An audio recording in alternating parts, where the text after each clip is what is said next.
Bismillahirrahmanirrahim. Assalamualaikum warahmatullahi wabarakatuh. Waalaikumsalam warahmatullahi wabarakatuh. Innal hamdalillah nahmaduhu wa nasta'inuhu wa nastaghfiruh wa na'udzu billahi min syururi anfusina wa sayyiati a'malina. Man yahdihillahu fala mudhill lahu wa may yudlil fala hadiyalah.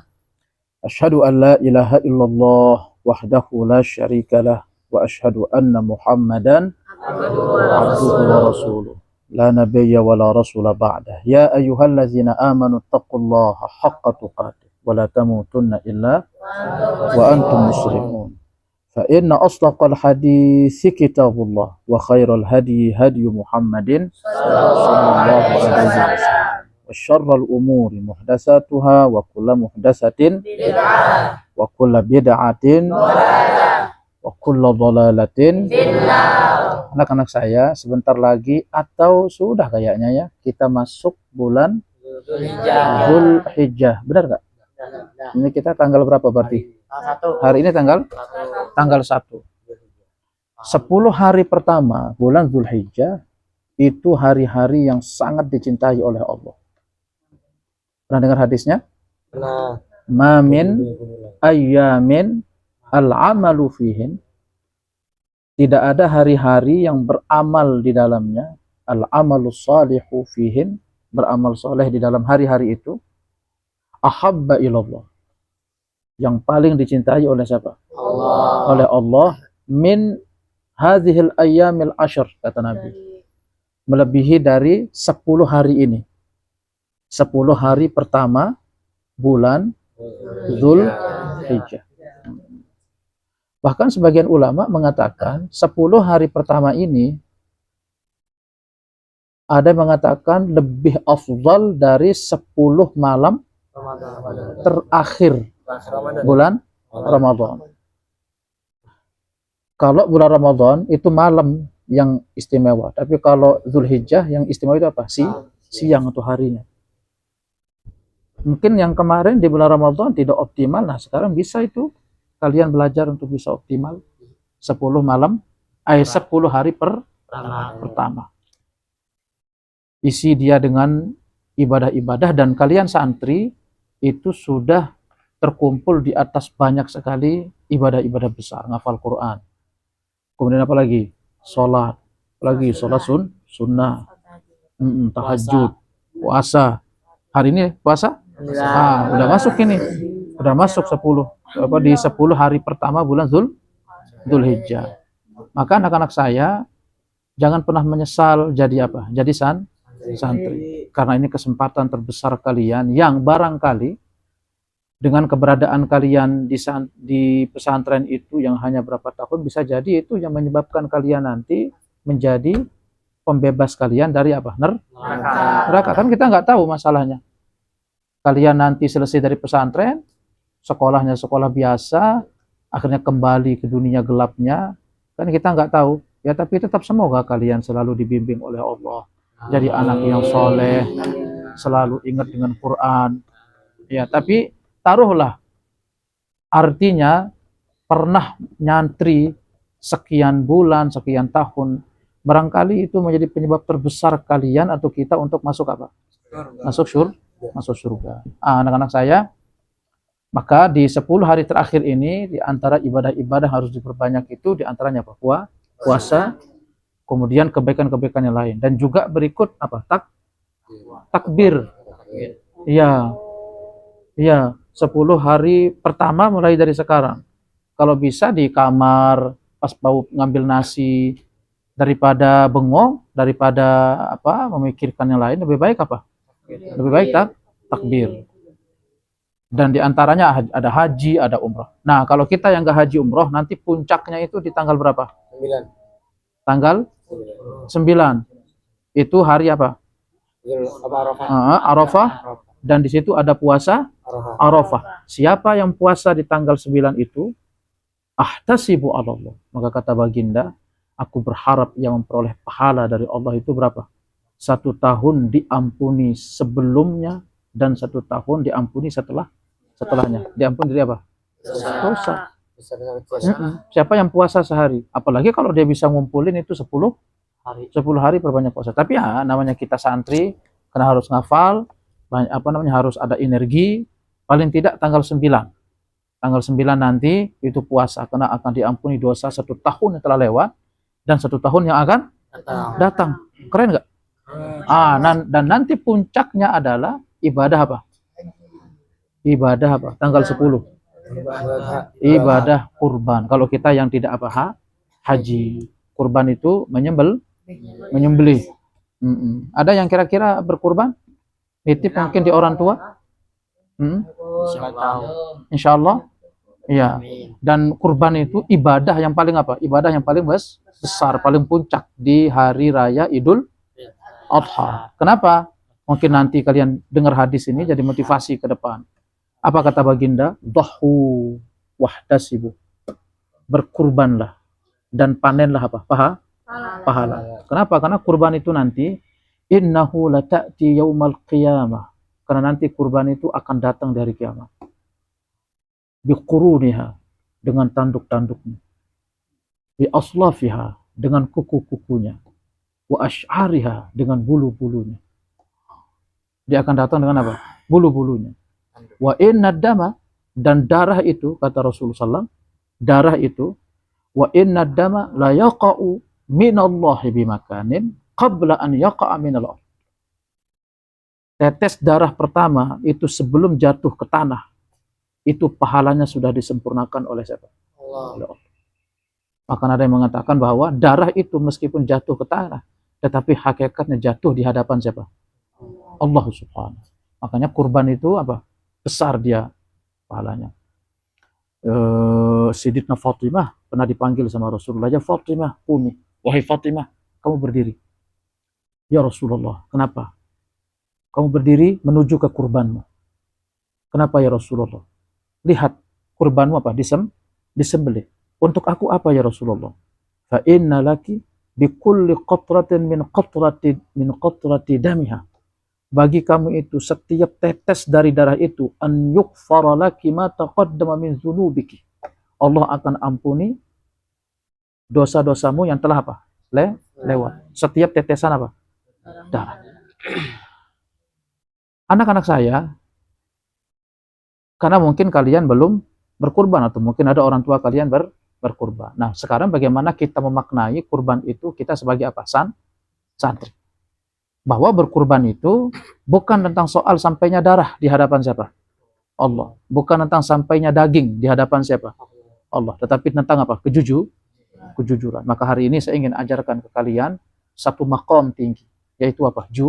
Jujur bermuamalah dengan siapa? Tuhan. Ada kalanya kita, kadang anak-anak saya, di saat dilihat sama guru, Masya Allah. Tapi begitu tidak dilihat sama guru, luar biasa. Di saat dilihat sama guru, rajin. Di saat tidak terlihat sama guru, luar biasa.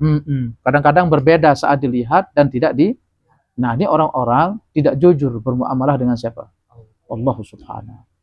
Nah, dulu sahabat-sahabat Nabi itu apa? Jujur. Jujurnya itu kelihatan itu. Kan kisah-kisahnya banyak itu ya. Abu Bakar As-Siddiq contohnya misalkan. Nah, kalian sebagai santri apa wujud dari kurban? Kalian boleh tidak punya kambing, kalian boleh tidak punya apa? Sapi, tapi kalian punya waktu untuk apa? Rajin ngafal. Moga-moga dapat pahala itu. Kalian boleh tidak punya kambing, tidak punya sapi, tapi kalian punya apa? Tenaga untuk apa? Bangun sholat tahajud, kemudian ngaji. Itu juga masuk kategori apa? Berkurban apa yang kita punya. Nah, maka motivasi kita di bulan Zulhijjah ini untuk apa? Untuk berkurban banyak. Menjadi bukti nyata kita di hadapan siapa? Allah Subhanahu. Kalian cintakan sama Allah? Dan Allah cinta sama kita? Ya, dan harus apa? Harus cinta. Jangan sampai hanya pintar beradu cinta dengan siapa? Makhluk. Seperti dulu ada orang-orang yang apa? Pintarnya beradu cinta dengan apa? Makhluk. Tetapi dungu beradu cinta dengan siapa? Sama Tuhan. Pernah dengar cerita siapa itu? Romeo Juliet? Nggak pernah dengar? Romeo. Atau ini apa? Ada bukunya. Atau siapa namanya? Majnun Laila? Laila Majnun, ada namanya Majnun dulu. Majnun namanya Qais. Karena dia terlalu jatuh cinta sama siapa? Laila. Tetapi nggak disetujui untuk menikah. Akhirnya si Majnun itu dia memutuskan diri untuk tidak menikah dan mengeringkan badannya hingga mati karena dia tidak dapat menikah dengan siapa? Majnun. Dengan apa? Laila. Sakit nggak? Sakit. Padahal mestinya orang itu harus cinta dengan siapa? Allah. Cinta dengan apa? Puasa. Ini ada orang tahan makan hanya demi siapa? Perempuan. Ada orang dulu itu sedemikian rupa dia apa? Membanting keinginannya hanya demi sesuatu yang sifatnya fana. Tapi ada orang hanya menahan sebentar saja untuk taat sama Tuhan. Kadang-kadang tidak apa? Sabar. Duduk di masjid, ngafal Quran. Tapi kalau duduk dalam perkara yang haram, ketemu dalam perkara yang haram, tahan dia. Ya enggak? Kadang 2 jam, 3 jam enggak kerasa gitu. Di atas yang apa? Haram. Tapi cuma sebentar diminta sama Tuhan, sholat. Enggak bisa apa? Khusyuk. Sampai dia anak-anak saya itu, tahu enggak ceritanya? Namanya Qais namanya. Tapi karena dia terlalu cinta sama Laila, ditaruhlah nama Laila itu di belakangnya. Dikenallah jadi apa? Majnun Laila. Padahal Laila itu sudah nikah sama orang lain. Sudah nikah sama orang lain. Ada juga namanya Qusayir Azza. Qusayir juga sama seperti Majnun. Dia apa ya? Gila dengan apa? Cinta kepada seorang perempuan namanya siapa? Azza. Azza nikah sama orang ke Mesir. Sampai dia telusuri jejak jalan Mesir itu untuk dia bisa sampai ke Mesir dan dia bisa duduk sejenak di Mesir itu paling tidak mungkin 5 menit karena duduknya 5 menit dia di Mesir seolah-olah dia sedang berada duduk bersama siapa? Azza. Padahal Azza nikah sama siapa? Sama orang. Majnun itu kasihan itu. Sampai ketika Laila itu meninggal, dia susuri kuburannya, dia peluk kuburannya, dia mati di atas kuburannya siapa? Laila kalau yang Majnun. Saya pernah ceritakan ada lucu dia. Dia kan ceritanya penyair cinta. Dia menelusuri jejak pasir itu sambil dia apa? Bersyair wahai Laila gini. Ini dia lapar. Dia lapar kemudian apa? Dia lihat rusa di depan. Akhirnya kata temannya, itu ada rusa. Kita tangkap rusanya biar kita bisa makan. Akhirnya kata si Majnun, kata Qais, oke, dia ambil jaring, kita tangkap rusanya. Tapi begitu rusanya ketangkap, dia lihat rusa itu, ternyata di rusa itu, ada matanya rusa itu, ada satu tanda di mata rusa. Yang tanda itu mirip salah satu tanda yang ada di matanya siapa? Iya. Terus apa? Yang harusnya tadi rusa itu mau dimakan, jadi apa? Dilepas. Apa kata temannya? Bodoh, kenapa kamu lepas? Kan kita mau makan, kita lapar ini. Apa katanya? Aku nggak tega membunuhnya karena ada sesuatu bagian yang mirip sama siapa? Sama Laila. Aduh, sampai hewan aja sampai seperti itu. Ada orang itu pernah terjebak di dalam perasaan seperti itu. Tetapi tidak bisa dibanting perasaan itu untuk siapa? Untuk Allah. Kita selalu main-main dengan Tuhan. Kadang kita sholat juga main-main, kadang kita ngaji juga penuh main-main. Tetapi kalau dengan orang atau dengan makhluk, kadang-kadang kita apa? Serius, benar atau enggak? Nah itu anak-anak saya. Jadi apa yang ingin saya katakan di bulan Zulhijjah ini, nah kalian lebih serius untuk belajar jujur berhubungan dengan siapa? Dengan Allah. Dulu lihat itu orang-orang itu, Abu Bakar, Umar, Utsman, jujurnya luar biasa. Nabi Muhammad tuh pernah bilang ke Abu Bakar As-Siddiq, bahwasanya Abu Bakar itu tidak unggul karena sholat tahajudnya, tidak unggul karena puasanya, tidak, tetapi unggul karena apa? Kejujuran dalam apa? Dalam ibadahnya. Salah satunya apa? Sedekah itu Abu Bakar Siddiq itu. Sampai pernah Abu Bakar Siddiq menyedekahkan seluruh apa? Hartanya. Utsman ibn Affan itu pernah datang ke Rasulullah SAW di perang Tabuk itu anak saya. Sekali sedekahnya Utsman, tahu berapa? 80.000. Berapa? 80.000 80.000 dinar. Sama berapa itu? Untanya berapa ya? 9.000 dinar. 9.000 dinar. 1.000 dinar itu, 1 dinar itu 10 juta. Berarti kalau 9.000 berarti berapa itu? Ya sekitar 10 miliar lah. Ya 10 miliar ya. 1000 dinar, 1000 dinar. 1 dinarnya berapa? 10 juta. Berarti kalau 10 dinar berarti berapa? 10 M. 10 M. Berarti sekali sedekahnya berapa? 10 M. Plus bawa unta 300. Satu unta sekarang 50 juta. Berarti kalau 300 unta berapa? 105. Ya, 15 M. 15 eman. 15 M-an kalau 50 juta. Ya enggak? Ya enggak? 15 M-an ya? Berarti 12 M lawan 15 M berarti 27 M. Itu sedekahnya siapa? Utsman ibnu Affan. Nah, itu orang-orang yang jujur di dalam apa? Beragama, berhubungan dengan siapa? Allah. Nah, anak-anak saya, momentum Zulhijjah ini momentum untuk kalian membuka lembaran apa? Baru hubungan kita dengan siapa? Dengan Tuhan. Untuk terus diperbaharui. Kalian sudah bagus, kalian sudah baik, ngafal, tahajud, puasa sunnah. Tetapi ada aspek-aspek yang perlu untuk diperbaiki. Seperti apa? Keseriusan.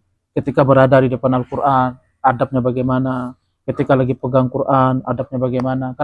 Karena kita ketika ngaji itu, yang kita baca kalamnya siapa? Allah Subhanahu. Nah, jangan sampai kita seperti orang kurang ajar dengan siapa?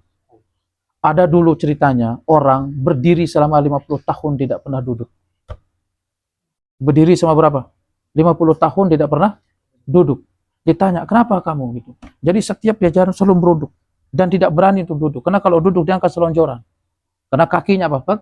Pegel selama 50 tahun. Kenapa? Dia bilang apa? Karena kalau aku duduk, kaki ini akan selonjoran. Itu saya sudah kurang ajar sama siapa? Bisa. Kalau orang itu sudah sangat cinta dengan siapa? Allah Subhanahu wa ta'ala. Tapi benar saya? Nah, itu momen Zulhijjah, momen untuk kita apa? Berkorban dengan apa? Lebih jujur, berhubungan dengan siapa? Allah, dalam kita membenahi aspek-aspek kehidupan kita sebagai santri. Keringat Anda ada, tenaga Anda ada, maka gunakan sebaik-baik mungkin untuk kita menjalin hubungan lebih jujur dengan siapa? Dengan Allah. Maka semoga kita menjadi hamba-hamba yang masuk kategori hamba-hamba orang-orang yang bertakwa di bulan Zulhijjah. Ini dulu yang bisa sampaikan. Semoga kalian selalu diberikan kesehatan, diberikan afiat, dimudahkan oleh Allah untuk hafal Quran, jadi hafiz Quran. Subhanakallahumma bihamdika asyhadu an la ilaha illa anta astaghfiruka wa atubu ilaik. Assalamualaikum warahmatullahi wabarakatuh. Waalaikumsalam warahmatullahi wabarakatuh.